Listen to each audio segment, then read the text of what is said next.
Don't you dare come back if you can't even do basic housework. My mother-in-law spat these words at me in rage while I was hospitalized due to a broken leg. The irony was that she was the cause of my injury, yet instead of apologizing, she was trying to throw me out of the house. Pushed to my limits, "Oh, I'd be delighted to do that, ma'am," I responded with a smile on my face. However, a few days later, "Do you have any idea?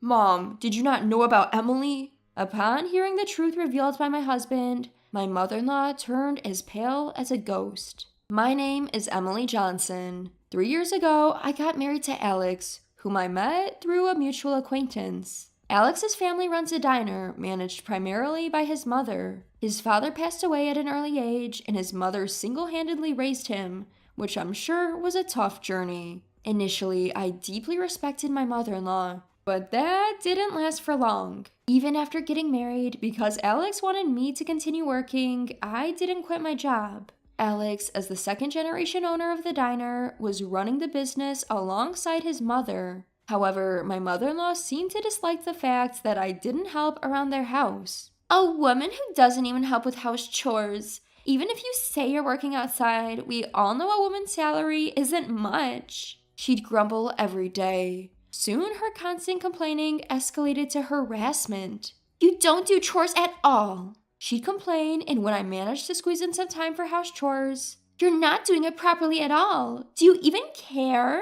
Even though I thought I was doing a decent job, it was never good enough for her. She'd berate me, calling me a useless wife who can't do housework, and at times she would lecture me for hours. Her harassment intensified, and my stress kept building up. When I tried talking to Alex about it, "It's between you two, right? Don't drag me into this," he said, staying out of it. Then one day, an incident broke out. The diner was closed that day, and my mother-in-law left early in the morning to go somewhere. As evening came, I received a sudden call demanding me to come and get her. The call ended abruptly before I could even refuse, leaving me with no choice but to reluctantly head to the train station. When I finally reached the station, she did nothing but complain all the way home, accusing me of being late, complaining about the heating system. It was nothing new, so I just nodded and shrugged it off. But I guess that got on her nerves. "What kind of attitude is that? Don't you think it's disrespectful to your mother-in-law?" In a fit of rage, she raised her hand against me, even though I was driving. "Ouch! Stop it! I'm driving, you know." "Quiet! Don't you dare talk back to me!" My pleas fell on deaf ears as she was blinded by anger. Not satisfied with her slaps, she tried to kick me hard, but her foot hit the steering wheel. The next thing I knew, I was in a hospital bed. "Where am I?" I asked the nurse, who happened to be changing my IV drip, about what had happened. Apparently, I had been brought to the hospital after a car accident. I had broken my right leg and suffered cuts and bruises all over my body. "How's my mother-in-law?" "She's only got some scratches. There were no other injured persons." The nurse's words relieved me a bit. However, when my mother-in-law came to my room, she started yelling. "It's all your fault that I got injured. You need to pay me compensation." She began screeching at me the moment she saw me. "Injured? Where did you get injured?" "Right here." As she said this, she rolled up her sleeve, and there was just a small piece of gauze attached. On the other hand, I was confined to my bed, unable to even get up. After all, the accident was her fault. Out of nowhere, she lost her temper and hit me while I was driving, leading us into a wreck. But there wasn't a single word of apology from my mother-in-law. Far from it. "On top of being good for nothing, you want to be a nuisance to your own mother-in-law? You're nothing but a god of pestilence. I've never liked you from the start. Don't you dare come back if you can't even do basic housework." The moment I heard those words, I could hear something snap inside me. "Oh, I'd be delighted to do that, ma'am." Words slipped from my mouth before I even knew it. My mother-in-law just stood there with a stunned look on her face. "I won't be returning to your house. I'm going to divorce Alex. Thank you for everything until now." As I bowed slightly, my mother-in-law was jolted back to reality. "Oh, how unusual for you to listen for once." "Yes, just as you say, I'm useless and worthless. I don't belong in your house." Pretending to be downcast, I said this, and my mother-in-law left the hospital room saying, "Oh, I see," unable to say anything further. Even after that, my mother-in-law kept coming to my hospital room and complaining. You'll end up on the streets if you can't come back to our house. It'll be too late to regret it then. Yes, you're right. It would have been better if you had done this sooner. You're absolutely right. Are you listening?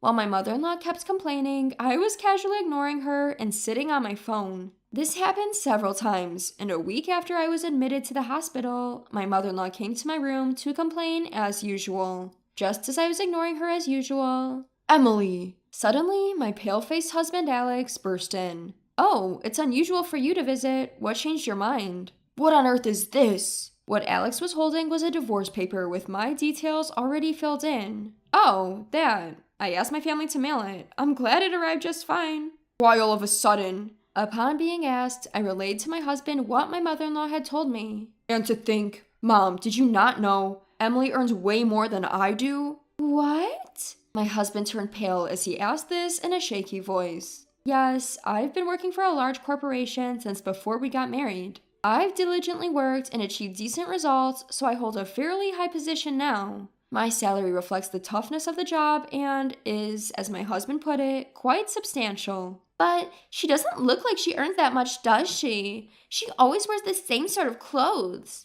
That's because Emily has been spending her money on our diner. This was true. The diner my mother-in-law runs is on the brink of bankruptcy. It was in a tight spot when my husband took it over. My mother-in-law had no business acumen, so my husband was trying to turn it around. I've been using my salary to keep the diner afloat and have given a lot of advice about its management. We managed to escape the worst situation, but without my salary, the diner would probably go out of business soon. No, it can't be true. There's no way that useless women could do such a thing. My mother-in-law was flustered and still seemed unable to believe what she was hearing. So I showed her my phone, which I had been using until just a moment ago. What is this? It's the data recording of your diner's performance, and this here is my pay stub.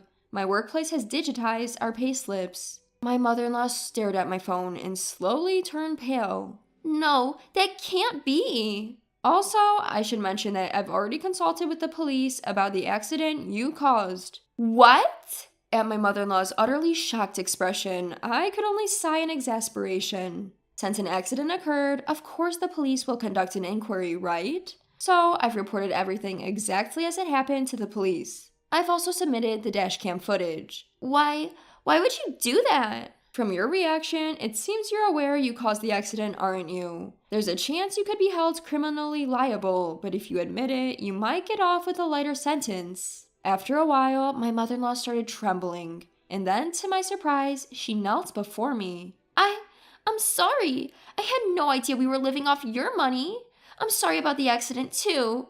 I'm reflecting on my actions. Please forgive me. My mother-in-law changed her attitude right away. Until now, she never uttered an apology. Is it that easy to say sorry if it means she gets off the hook? The sight of her is pathetic. It makes me more disgusted than angry. Emily, Mom's really sorry. You'll forgive her, right? My husband, Alex, said this in a near sob as he laid his hand on my mother-in-law's back. She looked up at him with tearful eyes, and he nodded back reassuringly. Watching them trying to garner sympathy, What are you saying? I will never forgive you guys. Huh?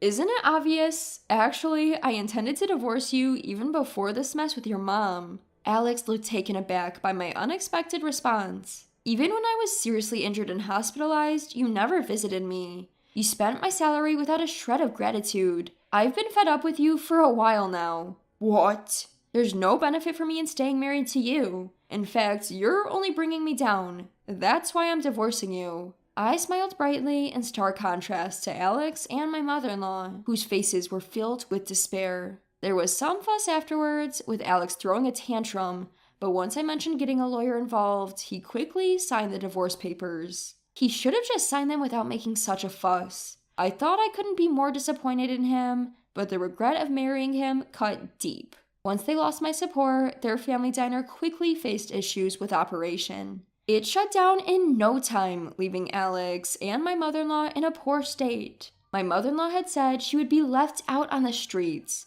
but it seems they were the ones in that predicament. They sold off the diner for peanuts and moved to a rundown apartment. Having no work experience outside the diner, they could only find low-paying jobs barely making ends meet. By the way, it turned out that my mother-in-law had lied about losing her husband at a young age. She was quite a player, and her fed-up husband had filed for divorce and left her. Even on the day of the accident, she was out gallivanting with a man. I found out these details from a police officer who was investigating the accident. I have nothing but gratitude for the police who kept up the investigation. My mother-in-law will probably be charged with some crime at some point, already living a miserable life. If they end up in police custody, they will surely face ruin. Perhaps sensing this, I received a plea for reconciliation from my ex-husband after our divorce. If you continue to bother me, I'll have the cops come for you and your mother. Once I threatened him, he never showed up in front of me again.